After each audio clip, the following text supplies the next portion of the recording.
An equipment grounding conductor throughout the entire system is a better choice than using a 75 copper ground rod in every handheld box. The primary intent of a ground conductor is to establish a low impedance pathway for fault current, facilitating its return to the source. This is crucial for safeguarding individuals and equipment from electrical hazards and potential damage. A ground rod, typically made of metal, is driven into the ground to create a connection with the earth, which exhibits a notably lower impedance. However, implementing ground rods can be costly and challenging, particularly when considering installation logistics.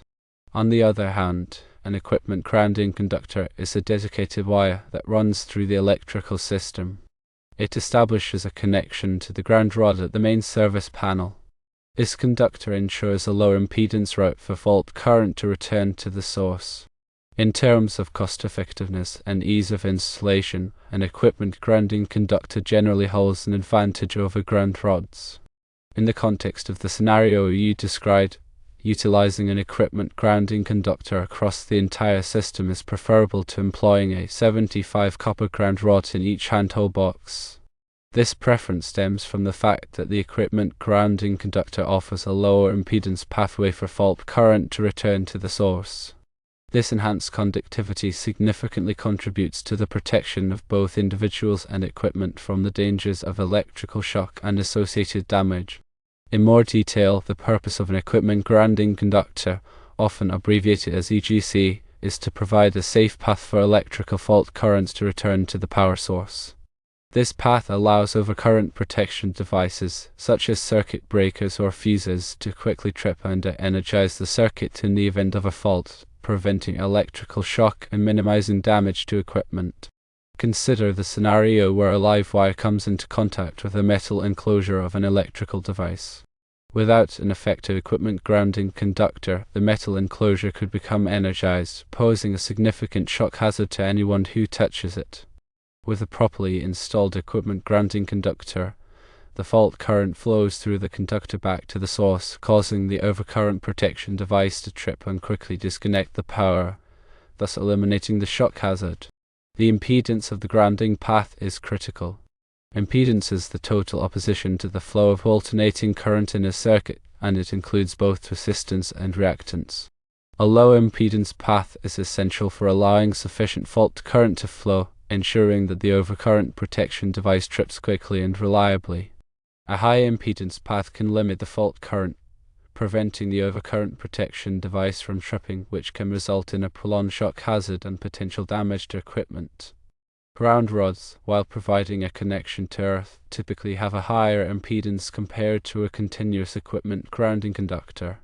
The impedance of a ground rod depends on several factors, including the soil resistivity, the depth of the rod, and the diameter of the rod. In areas with high soil resistivity, such as sandy or rocky soils, the impedance of a ground rod can be significantly higher. The National Electrical Code, also known as the NEC, provides guidelines for grounding and bonding electrical systems. It specifies the minimum size and type of equipment grounding conductors, as well as the requirements for ground rods and other grounding electrodes. Section 250.4 covers general requirements for grounding and bonding. Section 250.118 lists acceptable types of equipment grounding conductors. Section 250.52 covers grounding electrodes, including ground rods. The NEC emphasizes the importance of a low impedance grounding path for safety. It requires that the equipment grounding conductor be sized to carry the available fault current without exceeding its temperature rating. It also requires that the grounding path be continuous and permanent. In the specific scenario of handheld boxes strung out in the ground over 3 blocks, using a continuous equipment grounding conductor is generally better practice than relying on individual ground rods at each handheld. Here's why. Firstly, lower impedance. A continuous equipment grounding conductor provides a consistently lower impedance path along the entire run of the cable. This is because the conductor is typically made of copper or aluminum, which are excellent conductors of electricity. Individual ground rods, on the other hand, may have varying impedance depending on soil conditions at each location. Secondly, reliability. A continuous equipment grounding conductor is less likely to be affected by changes in soil conditions or corrosion. Ground rods, especially in corrosive soils, can degrade over time, increasing their impedance and reducing their effectiveness. Thirdly, code compliance. The NEC generally requires a continuous equipment grounding conductor to be run with all circuit conductors.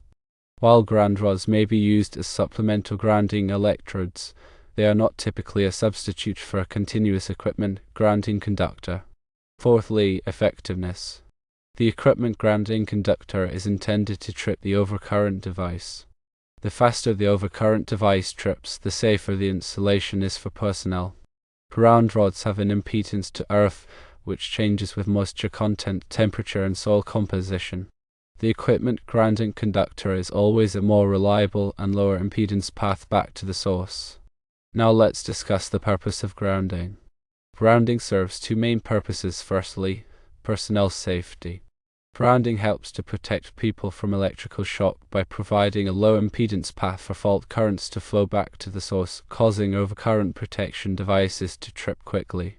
Secondly, equipment protection. Grounding helps to protect equipment from damage by limiting the voltage rise during a fault, preventing insulation breakdown and other problems. The equipment grounding conductor connects the non-current carrying metal parts of electrical equipment to the grounding system at the service entrance. This ensures that if a fault occurs, the metal parts will not become energized, reducing the risk of electric shock. The size of the equipment grounding conductor is determined by the size of the overcurrent protection device protecting the circuit. The NEC provides tables that specify the minimum size of the equipment grounding conductor based on the ampere rating of the overcurrent device. For example, NEC Table 250.122 specifies the minimum size of equipment grounding conductors for grounding raceway and equipment. Bonding is another important aspect of electrical safety. Bonding is the process of connecting all non-current carrying metal parts of an electrical system together to create a low impedance path for fault currents. This includes metal conduits, metal enclosures, and metal equipment frames. Bonding ensures that all metal parts are at the same electrical potential, reducing the risk of electric shock. The NEC requires that all metal parts of an electrical system be bonded together, regardless of whether they are also grounded. This is because even if a metal part is not directly grounded, it can still become energized if a fault occurs in another part of the system. The bonding jumper is the conductor that connects the equipment grounding conductor to the metal parts of the electrical system. The size of the bonding jumper is determined by the size of the equipment grounding conductor. In addition to the equipment grounding conductor and bonding jumpers, other types of grounding electrodes may be used to improve the grounding system. These include ground rods, ground plates, and metal underground water pipes. Ground rods are typically driven into the ground near the service entrance. They provide a connection to the earth, which helps to dissipate fault currents and reduce the voltage rise during a fault. Ground plates are similar to ground rods, but they have a larger surface area. This makes them more effective in areas with high soil resistivity. Metal underground water pipes can also be used as grounding electrodes, but they must be electrically continuous and in direct contact with the earth for at least 10 feet. In some cases, it may be necessary to use multiple grounding electrodes to achieve an acceptable grounding resistance. The NEC specifies the minimum number and spacing of grounding electrodes. The grounding electrode conductor connects the grounding electrodes to the grounding system at the service entrance.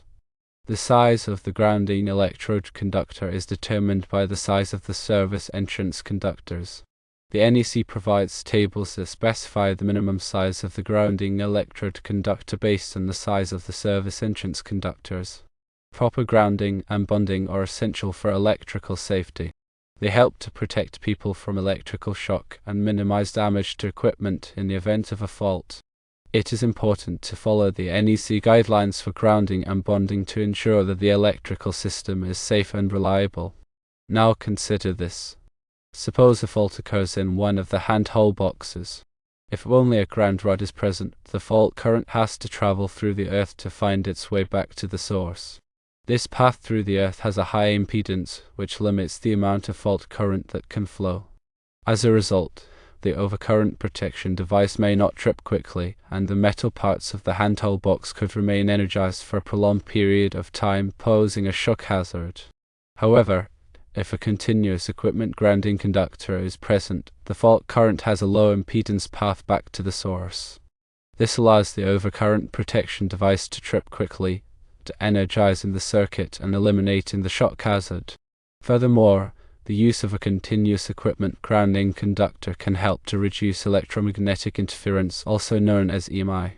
EMI can disrupt the operation of sensitive electronic equipment.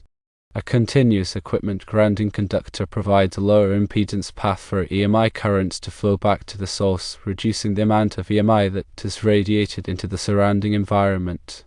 When installing an equipment grounding conductor, it is important to ensure that it is properly connected to all metal parts of the electrical system. This includes metal conduits, metal enclosures, and metal equipment frames. The connection should be made using approved connectors and should be tight and corrosion resistant. It is also important to protect the equipment grounding conductor from physical damage. The conductor should be routed in a way that minimizes the risk of being cut or damaged. If the conductor is exposed to the elements, it should be protected from corrosion. In summary, using a continuous equipment grounding conductor is generally a better practice than relying on individual ground rods at each handheld box in a strung-out system. A continuous equipment grounding conductor provides a lower impedance path for fault currents, is more reliable, and is generally required by the NEC. It is also important to ensure that the equipment grounding conductor is properly installed and maintained to ensure its effectiveness. Remember to always consult with a qualified electrician for any electrical work to ensure safety and compliance with local codes and regulations. Always to energize the circuit before working on any electrical equipment. Verify that the circuit is de-energized using a voltage tester. Wear appropriate personal protective equipment, such as safety glasses and gloves. Follow all applicable safety procedures and regulations. If you are not comfortable working on electrical equipment, consult with a qualified electrician. Electrical work can be dangerous, and it is important to take all necessary precautions to prevent injury or death.